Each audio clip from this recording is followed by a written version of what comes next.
everybody, I'm Hannah Nordman for Hot Roster Now. After this weekend's game, Super Bowl 51 is coming into focus. And hey, we finally got an exciting playoff game to watch. So here's my winners and losers for the divisional championship weekend. I don't think anybody predicted that running back Dion Lewis would have the game of his life in his first career playoff game, but he went ahead and did it. After failing to find the end zone in 7 games this regular season, he found it 3 times, once on the rush, once through the air, and added a 98-yard kickoff return just for good measure. He became the only player since 1950 to score by kickoff return, reception, and rush in the same playoff game.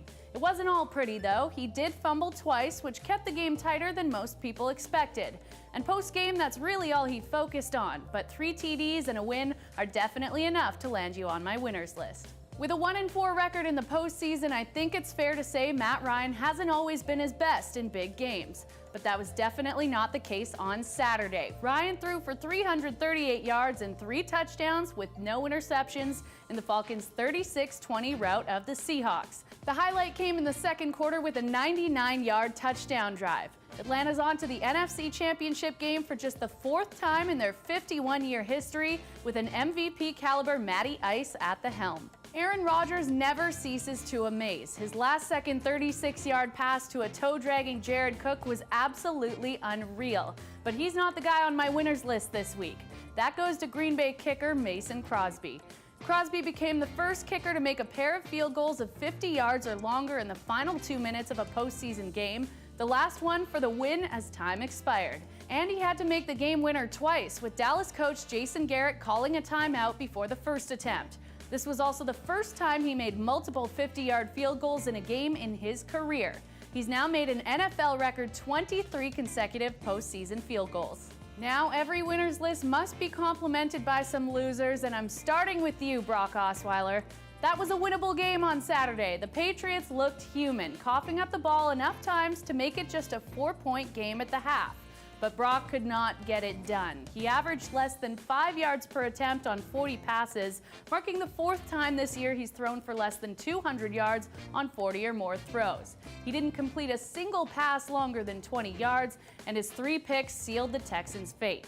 The only bigger loser in this situation is Houston's GM Rick Smith for honestly believing that Osweiler is a $72 million man. The next guy on my loser list is there for being a sore loser.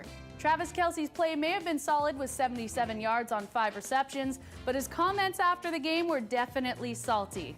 The Chiefs appeared to tie the game Sunday with a successful 2-point conversion with 2:43 remaining, but it was flagged for holding, wiping out the score. After the game, Kelce was less than impressed with the call, stating the ref shouldn't even be able to wear a zebra jersey and that he shouldn't even be able to work at a bleeping Foot Locker. Whether the call was right or wrong shouldn't matter to the catching Kelce star, who had a hefty penalty of his own in the game. But just for the record, it was the right call. Better luck next year, Travis, in the season and in your search for love.